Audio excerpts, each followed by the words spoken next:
Hay algo especial sobre estar en casa, donde todo encaja perfectamente.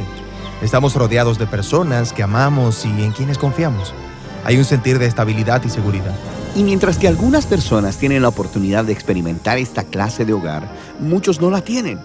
Otros pueden incluso ser obligados a abandonar su hogar y vivir en una tierra ajena. A esto le llamamos estar exiliado. Sí, en el exilio todo está desorientado. Estás en lo desconocido. Y en la historia de la Biblia es justo ahí donde los israelitas se encontraban, conquistados por Babilonia y viviendo en exilio lejos de su tierra. Entonces se preguntaban, ¿cómo terminamos aquí? ¿Hay esperanza de volver a casa? Y toda la historia de la Biblia está diseñada para responder esas preguntas.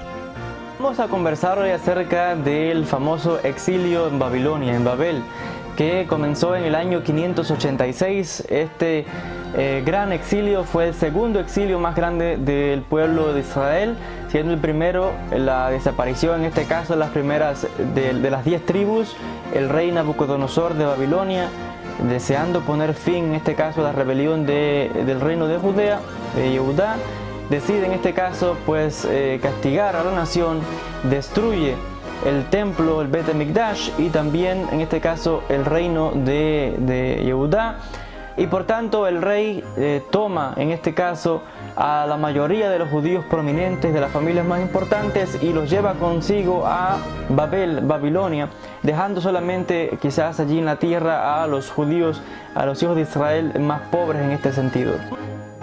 En realidad, el tiempo de exilio tuvo consecuencias decisivas en la configuración de la religión y de la identidad nacional judía.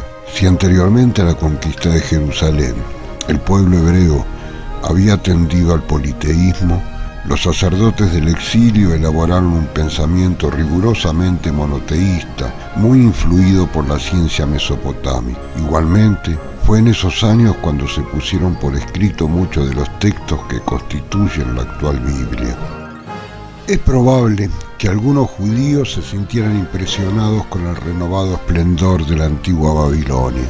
Además de sus campañas militares, Nabucodonosor se destacó por engrandecer y embellecer la capital del imperio, la Nueva Babilonia, que llegó a sobrepasar en gloria la arquitectura de Nínive, una ciudad que estaba muy bien planificada, con calles anchas que se cortaban en ángulo recto, y debió sorprender a aquellos hombres y mujeres traídos desde la abigarrada y bulliciosa Jerusalén. Sin embargo, había otros judíos que anhelaban regresar a la Tierra Santa. Junto a los ríos de Babilonia nos sentábamos y llorábamos recordando a Sión.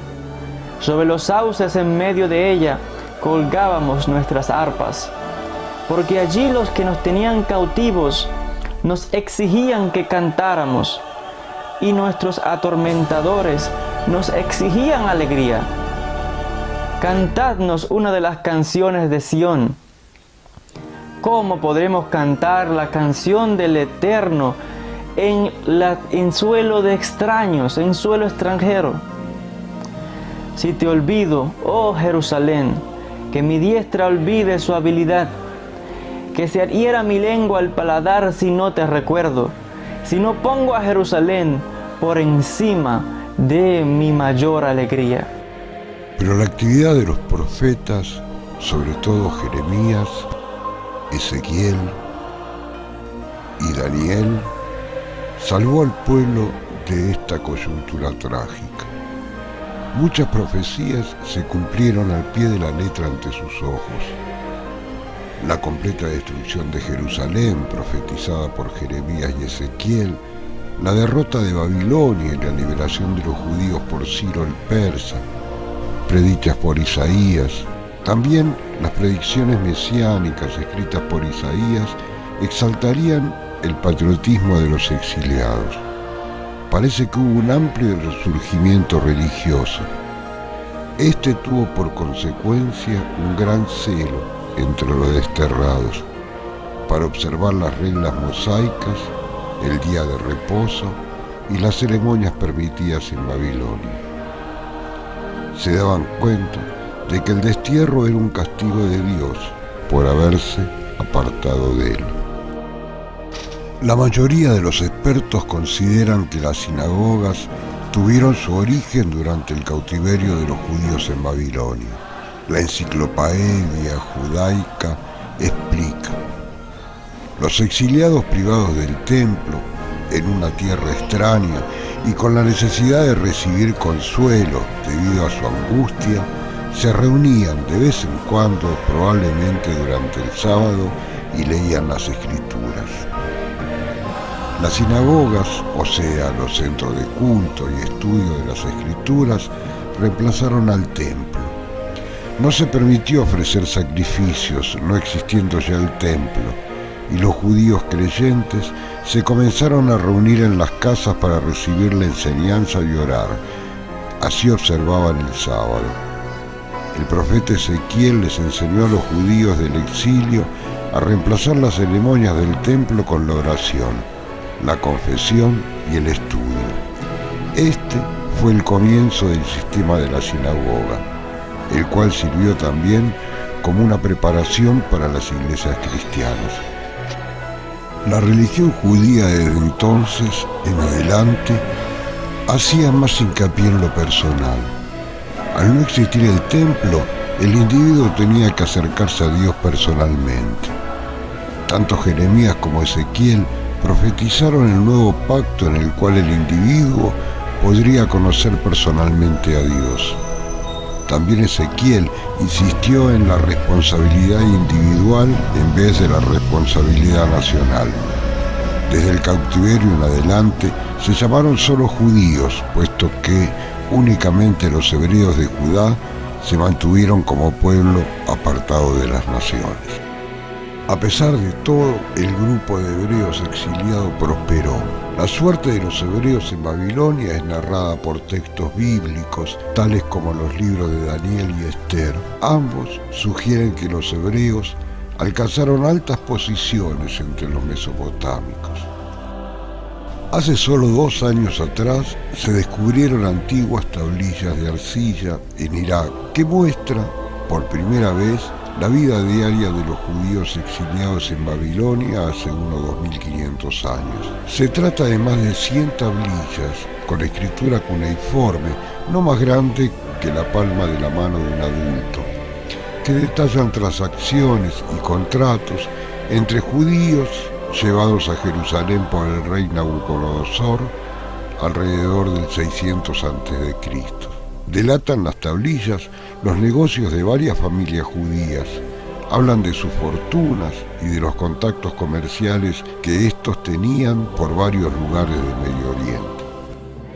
Lo que es seguro es que dejaron de ser un pueblo agricultor y ganadero y se convirtieron principalmente en un pueblo de comerciantes que vivían en las ciudades. Con el transcurso del tiempo, los judíos de Babilonia demostraron su gran capacidad como hombres de negocios, y muchos llegaron a ser muy pudientes. En consecuencia, la mayoría de ellos prefirieron quedarse fuera de Palestina cuando Ciro les dio la oportunidad de regresar.